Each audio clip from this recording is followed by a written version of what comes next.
Hello and a warm welcome to the VDMA webinar series for OPC UA, the global production language. This session is about OPC UA for robotics. My name is Bernd Fiebiger. I'm an engineer at the R&D department of KUKA. The VDMA OPC UA Robotics Initiative consists of about 35 companies at all. In the co-working group, which developed Part 1, robot manufacturers like ABB or Yaskawa or controller manufacturers like Keba, Siemens and Beckhoff are represented, and others. Meanwhile, the robot vendors Fanuc and Denso are part of the co-working group as well. The working group is hosted by the VDMA, which provides a chairman for the initiative, and it is aligned with the OPC Foundation. Kick-off for the working group was in February 2017 to identify the requirements in the workshop. Since then, we had about 13 face-to-face workshops, clarification in subgroups, and several online conferences to develop Part 1 of the Companion Specification. And in parallel, we started in September last year the work on Part 2. And the working group has achieved till now, in May 2019, the release of the OPC UA Companion Specification Robotics, the Part 1 for the vertical integration. The scope of the information model was to create standardized access to data structures of robot systems, and this shall be independent of the robot characteristic. So we agreed to proceed stepwise, and we decided to develop Part 1. Part 1 provides information for vertical integration for higher level control, SCADA systems, MES or cloud. The Part 1 covers use cases for asset management and condition monitoring. And so we described in Part 1 the components of a robotic system, and in further parts we will extend these components with more features. The aim is to cover robots with different characteristics, like industrial robots, like a SCARA or a Delta, a portal robot or an articulated robot, or mobile robots in automation. And additional access, the controller unit or peripheral devices of the robot system are covered as well. So a OPC UA client is able to discover the standardized information in an OPC UA server independent of the number of motion devices or access which can be part of the robot system. So since the information model can be used to describe any kind of motion device and not only robots, we have created the term motion device and motion device system. A motion device must have at least one movable axis, so it can be a linear unit, a turntable or a robot. And a motion device system can consist of several motion devices and several controllers. For example, the robot on a linear unit working with two turntables. Typically, these four motion devices are run by one controller, or a mobile platform with two robots, and maybe several controllers for the three motion devices. Let us take a look on an abstract view of the information model we created. Central entry point of the system is represented by the motion device system type. This can be named via a component name for identification. Inside the folder motion devices, there must be at least one instance of a motion device type. As well, there must be at least one instance for a controller type in the controllers folder. We introduced a reference to show relationships in between instances of controllers and motion devices when they are needed. And there is one instance to represent the safety states of the system. The motion device type provides different properties like manufacturer, model or the serial number, and an optional component name. Inside the additional components folder, there can be integrated parts, which may be mounted to the motion device, for example tools or grippers. The parameter set provides dynamic information about the motion device, for example if it's in control or the speed override.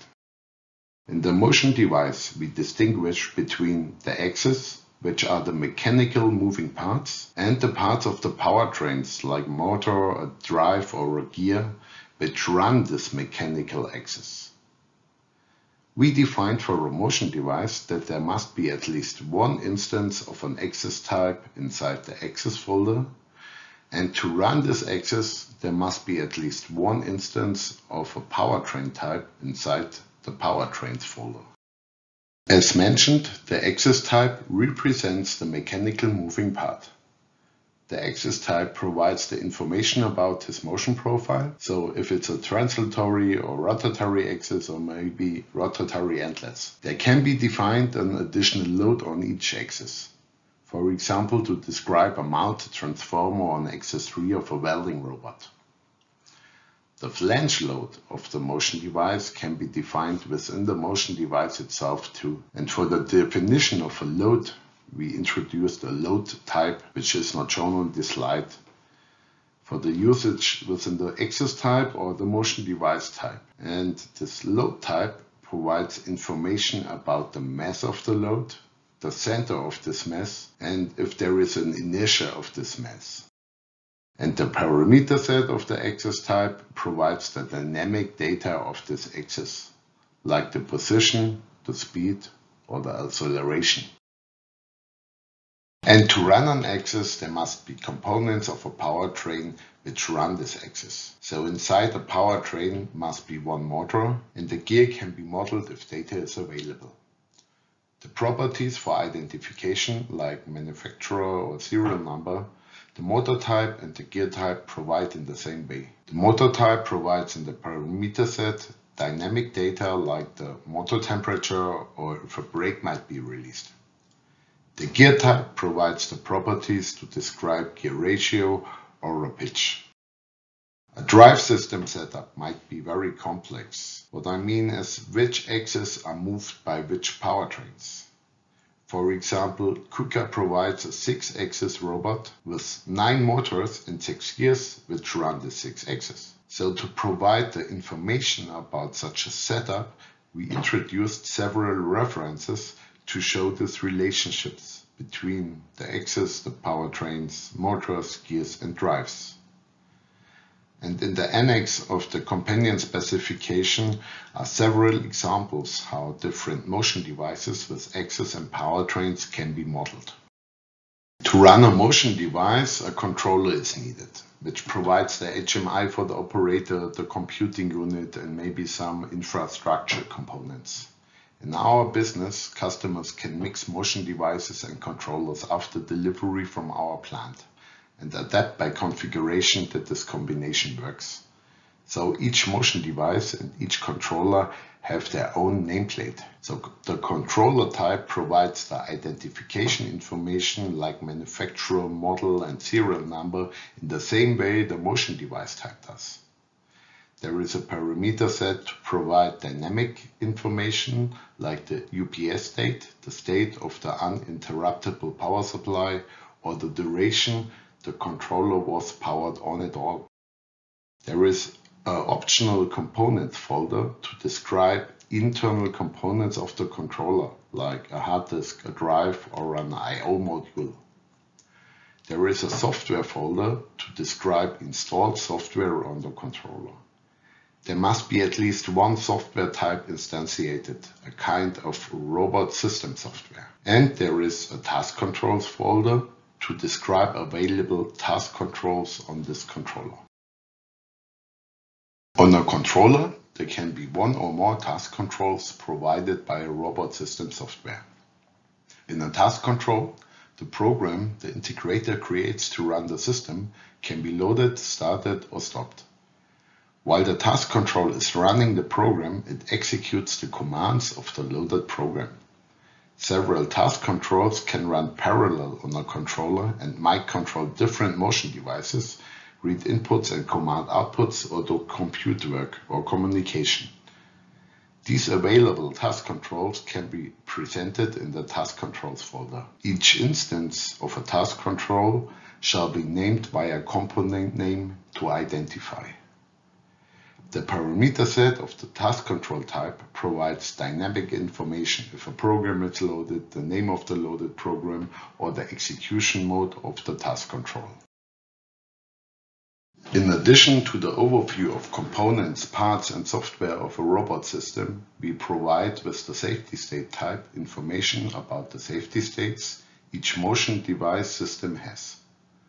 A component name can be given to an instance to identify. In the parameter set, the dynamic information about operational mode and the overall system status of the emergency stop and the protective stop are presented. Robot systems might provide different emergency stops and different protective stops. The stop categories are defined by the robotics standard ISO 10218. So, for example, the system can be stopped via an internal emergency stop and by a connected external emergency stop. To distinguish, there can be instances of different emergency stop functions inside the emergency stop function folder, and the same for the protective stops. Each node defined in the information model, for example the dynamic variables of parameter sets, can be used with OPC UA PubSub mechanism. So to publish this data in a cyclic and a deterministic way, this node must be configured to a dataset of a publisher with a dataset writer. For a generic use of asset information, we inherited the most types in the model from the component type of part 100 of the OPC UA specifications. This component type provides the properties like the serial number, the model, and the manufacturer for standardized use. So an OPC UA client, which is aware of the part 100 OPC UA for devices specification, but is not aware of the robotics companion specification, would be able to discover and read the asset information properties and use them for any asset management use case.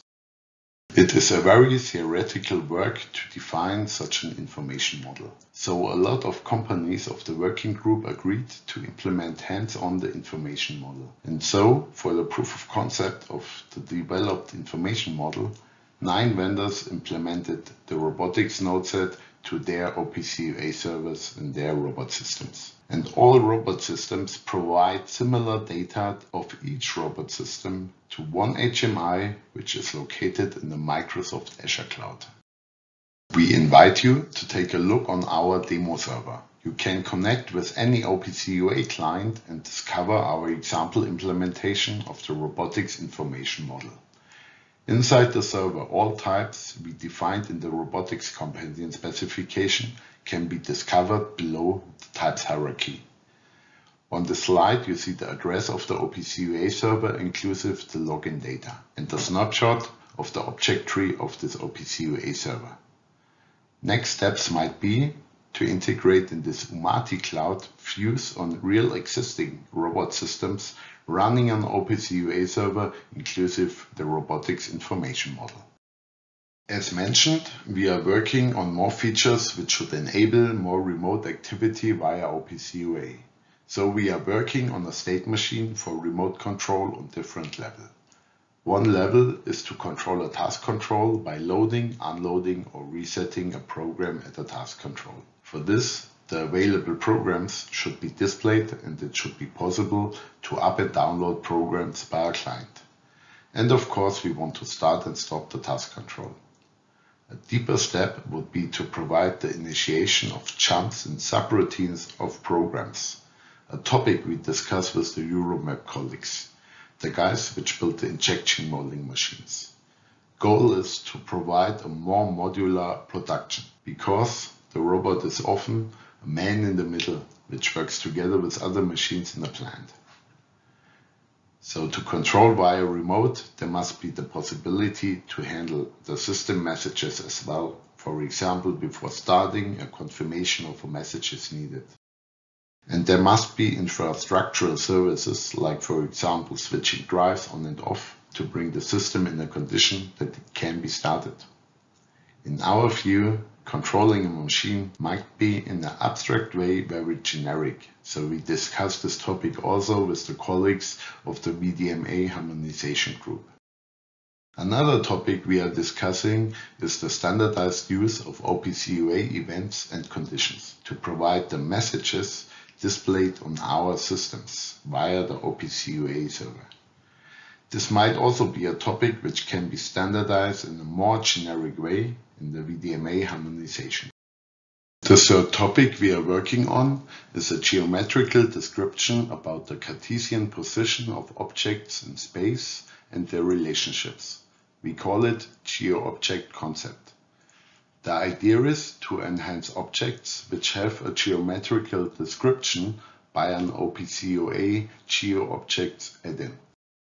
The add-in provides a model to describe a frame where the object is placed regarding a defined coordinate system, and to describe frames within the object. For example, the mounting point on a linear unit or the TCP of a gripper. So the example shows that the motion devices, robot and linear unit are enhanced with the Geoobject add-in. Below the linear unit, inside the Geoobject, the post-linear unit frame, the blue frame 1, provides the position where the linear unit is displaced in space regarding the world frame, which is typically a cell definition. And the Geoobject of the linear unit defines a movable mounting point where the robot is mounted on, the blue frame 2 linear unit flange. To this linear unit flange frame, the post-robot frame, the blue frame 3, points to via a base frame definition, which is shown with the green arrow 3. And the flange of the robot, which is the mounting point of the robot, the blue frame 4, the robot tool is attached in a geometric way via the base frame definition of the green arrow 5 from the post-tool frame. So any kinematic chains of objects can be presented by this Geoobject add-in. In our view, this is a very generic concept, and we will discuss this with other groups like machine vision and end-of-arm tools within the VDMA. Because with these systems, a robot may exchange geometrical data. And since we believe it's a very generic concept, we want to submit it directly to the OPC Foundation for standardization. Because the used kind of frame type in this concept is based on the OPC UA Amendment 11, spatial types. And inside this amendment is also a mathematical unique definition how to use this frame type in a standardized way. The robotics working group was one of the first groups which started developing a companion specification. As more and more industries develop companion specifications for their machines and equipment, the focus is shifting to interoperability.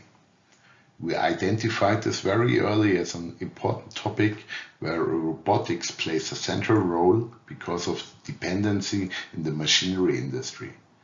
That's why we are very active in different working groups to drive interoperability. The VDMA Robotics and Automation Interoperability Task Force takes care of the harmonization between the OPC UA Companion Specifications developed within this Robotics and Automation department. These are the Robotics and Machine Vision Companion Specification and the Integrated Assembly Solution 2 more for gripper and for tightening solutions. The VDMA-wide harmonization group works on a more general companion specification called OPC UA for machinery, which aims to define a generic companion specification which defines the data structures common to all the machinery industry. Here as well, OPC UA Robotics plays a primary role. The specification is currently a release candidate. Finally, I would like to emphasize that the OPC UA Robotics Companion Specification Part 1 is available in products of several vendors and other companies are currently working on a product implementation. This shows that we are on the right track and that OPC UA is in the field. Thanks for your attention, and on the last slide you find information how to contact us as a working group, information about the download of the specification and more. Thanks and have a good time.